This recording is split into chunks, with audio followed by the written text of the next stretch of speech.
இது என்ன bro? Labour 170. சரி, உங்க வண்டி கிரீஸ் ஆயில அது கணக்காது.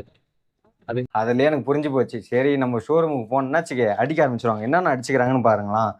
எனக்கு இந்த சர்வீஸுக்கு அப்புறமே எனக்கு தோணிடுச்சு. சரி இதுக்கப்புறம் விடக்கூடாது. அதுக்கு மேலே ஓடி இருந்தா இன்ஜின் வாரண்டி கிளைம் பண்ண மாட்டாங்க. பார்த்துக்குங்க. Love you.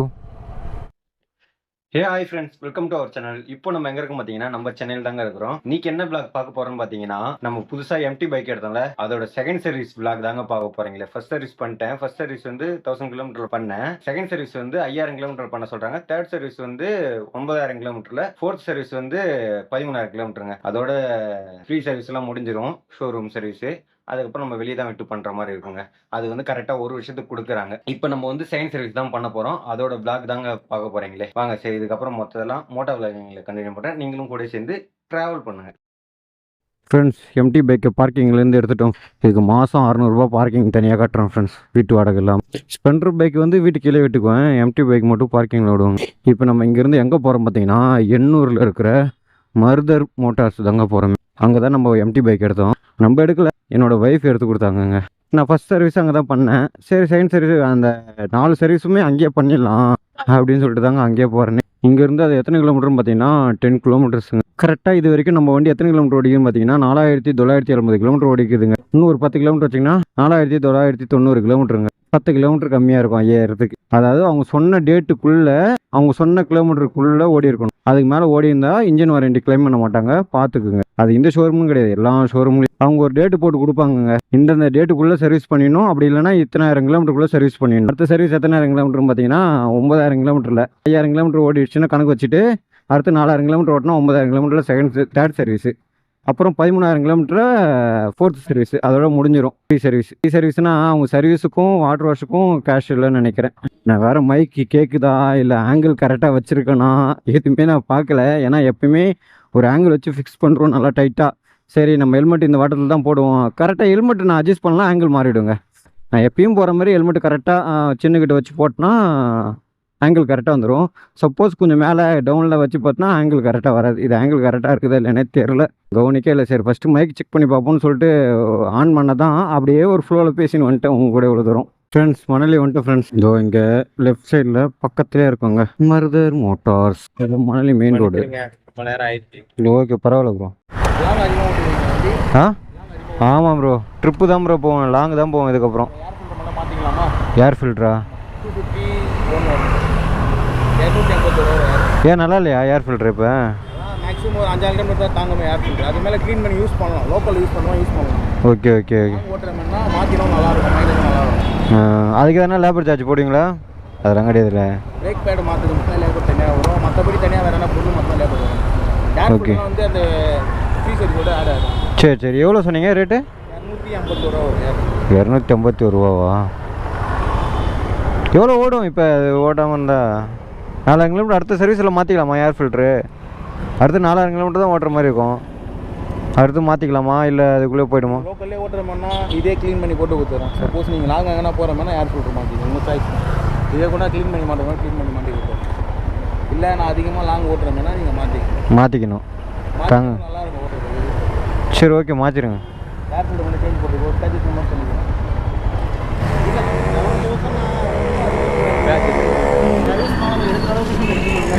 நான் துணி எடுத்துக்கிறேன். அது கையால் போட்டு இது பண்ணோன்னா மண் இருந்ததுன்னா அப்படியே ஸ்க்ராச்சஸ் வந்துடுது ப்ரோ.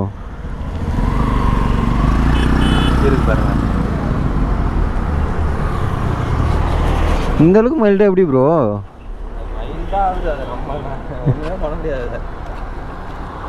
வண்டி எடுக்கிற முதல் நாள் தான் அந்த இதை சொல்லுங்கள். ரொம்ப வெயிட் பண்ணிட்டீங்க. என்ன ப்ரோ? ரொம்ப வெயிட் பண்ணிட்டீங்க. விடுங்க பரவாயில்ல விடுங்க. நான் உள்ளே போய் ரொம்ப நேரம் வெயிட் பண்ணிட்டேன் ப்ரோ. அவங்க சொல்லவே இல்லை வெளியே போங்கன்னு சொல்லிட்டு. அந்த அக்கா வருவாங்கன்னு சொன்னாங்க, அவ்வளோதான்.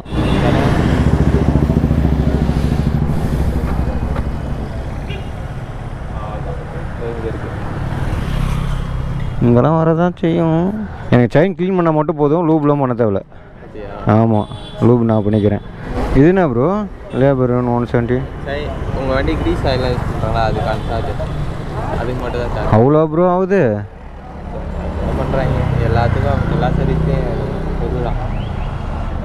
இப்போ ஃப்ரீ சர்வீஸ்னால் கூட அது ஆட் ஆகுமா ஃப்ரெண்ட்ஸ்? வண்டியை சர்வீஸ் விட்டாச்சு ஃப்ரெண்ட்ஸ். ஷோரூம் வழி தான் நிற்கிறோம். என் ஒய்ஃப் வந்து என்னை பிக்கப் பண்ணு சொல்லிச்சு, அதனால் வெயிட் பண்ணிருக்கேங்க. அது சொன்ன டைமுக்கு வரவே வராதுங்க. நான் இத்தனைக்கும் முன்னாடியே வண்டி சர்வீஸ் விடுறதுக்கு முன்னாடியே ஃபோன் பண்ணி சொல்லிட்டேன். அப்படி இருந்தும் லேட்டாக தான் வருது. சர்வீஸ் விட்டு ஒரு ½ அன் ஹவர் வெயிட் பண்ணுகிறேன், இன்னும் ஆளை காணோம். வந்துட்டாங்க ஃப்ரெண்ட்ஸ். வண்டி இன்னும் கொடூரமாக வச்சுனுக்குது பேர். உன்னை லைவ் லொக்கேஷன் எதுக்கு அனுப்ப சொன்னேன்? லைவாக பார்க்குறது தான் அனுப்ப சொன்னேன். லைவ் அனுப்பிச்சி விட்டு நெட் ஆஃப் பண்ணிட்டேன். எங்கேருந்து எனக்கு லைவ் காட்டும்?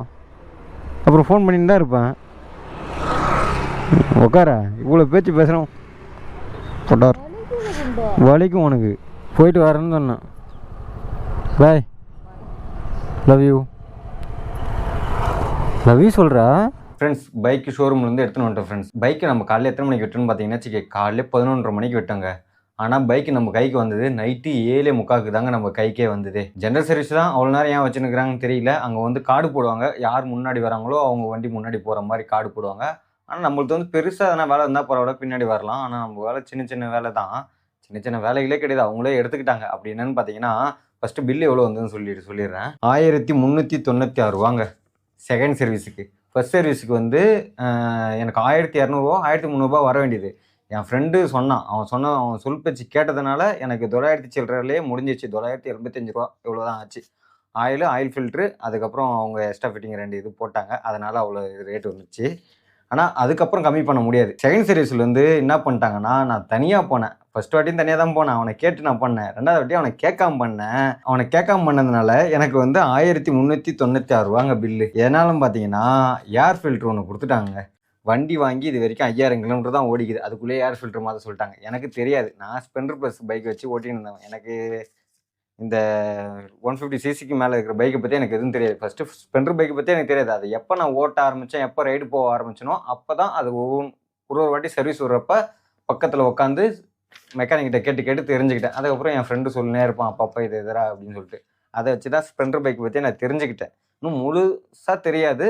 ஏதோ என் வண்டியை எனக்கு காப்பாற்றிக்க தெரிகிற அளவுக்கு தெரியும். மற்றபடி எனக்கு இந்த MT R15 இந்த 150 சிசிக்கு மேலே போகிற வண்டி, அது BS6 வண்டியெல்லாம் எனக்கு எதுவுமே தெரியாதுங்க. நான் கேட்டேன், கண்டிப்பாக மாற்றி ஆகணுமான்னு. அந்த வீடியோ கூட பார்த்துருப்பீங்க. நான் கண்டிப்பாக பண்ணி ஆகணுமான்னு கேட்டதுக்கு, நீங்கள் லோக்கல் ஓட்டுற மாதிரி இருந்தால் பண்ண தேவையில்ல, க்ளீன் பண்ணி மாட்டுருவேன். ஆனால் லாங் எங்கன்னா போகிற மாதிரி இருந்தால் கண்டிப்பாக பண்ணி போட்டு தான் ஆகணும். அப்புறம் எதனா பிரச்சனை வந்துடும் சொல்லிட்டு சொன்னாங்க. எனக்கு வந்து நான் லாங்கு தான் அந்த பைக் எடுத்து போவோம். லோக்கல்லே ஓட்ட மாட்டேன். லோக்கல் ஓட்டுறதுக்கு இப்போ ஸ்பெண்டர் ப்ளஸ் தான் ஓட்டுன்னு இருக்கேன். லாங்கு போகிறப்ப ட்ரிப்பு போகிறதுக்கு, அதுவும் இதுக்கப்புறம் ட்ரிப்பு போகிற மாதிரி கண்டிப்பாக இருக்கும். ஏன்னா ஒரு வருஷமாக 6 மாதமாகவே நம்ம ட்ரிப்பு போகல. 1 வருஷம் ஆக போகுது ட்ரிப்பு போய். அதனால் கண்டிப்பாக இதுக்கப்புறம் ஒரு ட்ரிப்பு போகிற மாதிரி இருக்கும்.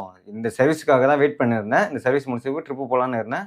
அவங்களும் அதுக்கேற்ற மாதிரி லாங்கு போகிற மாதிரி இருந்தால் இந்த ஏர் ஃபில்டர் கரெக்டாக இருக்காதுன்னு சொன்னாங்களா. எனக்கு பயம் வந்து போச்சு. சரி ஓகே மாற்றிருங்க. ஏன்னா புது வண்டி எதனா பிரச்சனை வச்சிடக்கூடாது, வெளியே போயிட்டு பிரச்சனை வச்சிடக்கூடாது, எங்கன்னா ரைடு கீடு போன பிறகு அங்கே எங்கன்னா லோக்கல் ஷாப்பில் வர மாதிரி வச்சிடக்கூடாது புது வண்டி அப்படின்னு நினச்சின்னு. எனக்கு வந்து இந்த வண்டி வாங்குறப்போ முழுக்க ஷோரூம்லேயே தான் சர்வீஸ் விடணும்.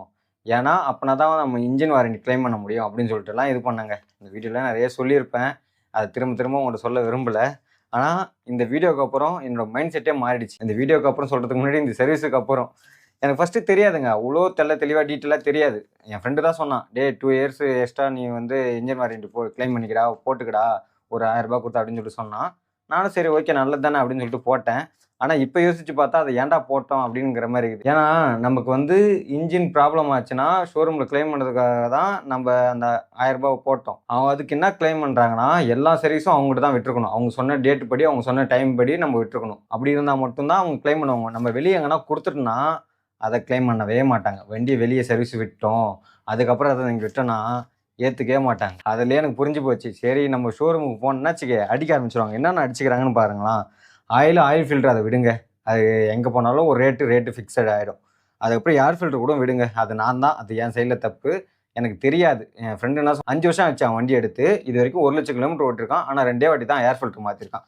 நான் 5000 கிலோமீட்டர் வரைக்கும் அதுக்குள்ளே ஒரு ஏர் ஃபில்ட்ரு எனக்கு தேவையில்லாது. நான் தான் அது புத்தி கட்டி போய் பண்ணிட்டேன். அதை விட்டு தள்ளுங்க. அதுக்கப்புறம் வந்து செயின் க்ளீன் பண்ண வேணாம்னு சொல்லிட்டான். அது என்ன நம்ம வீட்டிலே பண்ணிக்கலாம்னு சொல்லிட்டேன். அதை நான் பண்ணிக்கிட்டேன். அதுக்கப்புறம் பெட்ரோல் டேங்கில் ஒரு ஃபியூல் மாதிரி ஒன்று ஊற்றுவாங்க. அது நம்ம பெட்ரோல் பங்க்லேயே கிடைக்கும். அது நிறைய வீடியோ நானும் பார்த்துருக்கேன். அதை வந்து இந்த வாட்டி சொல்ல மறந்துட்டேன். அதனால் அதை போட்டாங்க. போன வாட்டி என் ஃப்ரெண்டு சொன்னான், டே அதை வேணான்னு சொல்லிடுறா அப்படின்னு சொல்லிட்டு.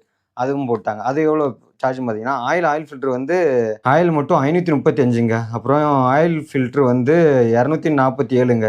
அதுக்கப்புறம் அந்த பெட்ரோல் டேங்க்ல ஒண்ணு ஊத்துவாங்கன்னு சொன்னால லிக்விடு. அது வந்து ரூ. 163ங்க. அதுக்கப்புறம் வந்து ஏர் ஃபில்டர் வந்து ரூ. 251ங்க. அதுக்கப்புறம் கன்சியூமர் சார்ஜஸ்ன்னு சொல்லிட்டு ஒண்ணு போட்டுக்கிறாங்க ரூ. 170. அது என்னன்னு பார்த்தீங்கன்னா, வண்டிக்கு கிரீஸுக்கு, அப்புறம் வேஸ்ட் துணிக்கு இதுக்காக அவங்க எடுத்துக்கிட்டாங்களாங்க. அப்படி என்ன பண்ணாங்கன்னு தான் தெரியலையே. அதுக்கு போய் ரூ. 170. இதெல்லாம் நம்ம வெளிய விட்டா நம்ம அதுக்கெல்லாம் சார்ஜ் பண்ண மாட்டோம். அதாவது சர்வீஸ் சார்ஜுக்கு பதில் இத எடுத்துடுறாங்க. ஜெனரல் சர்வீஸ் ஃப்ரீன்னு தான் சொல்றாங்க. ஆனா ஃப்ரீலாம் கிடையாது. அது எப்படியா இருந்தாலும் எடுத்துடுறாங்க. அதுக்கப்புறம் ஜிஎஸ்டிலாம் போட்டு டோட்டலா ரூ. 1396 வந்துருச்சுங்க.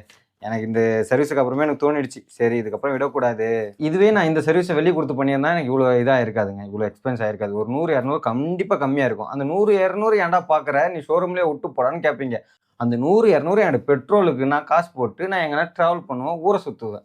அந்த 100, 200 என் கையில இருந்தா. நீங்க அந்த மைண்ட் செட்டோட யோசிக்காதீங்க. 100, 200 பார்க்காதடான்னு சொல்லாதீங்க. அந்த 100, 200க்கு வேல்யூ அதிகம். நம்ம அத எங்க யூஸ் பண்றோம்ங்கிறத பொறுத்து இருக்குது. இதோட முடிவு பண்ணிட்டேன். சரி ஆயில் ஃபில்டர் வந்து நம்ம தருண்குமாரே அவனே அவன் வண்டிக்கு மாத்துவான்.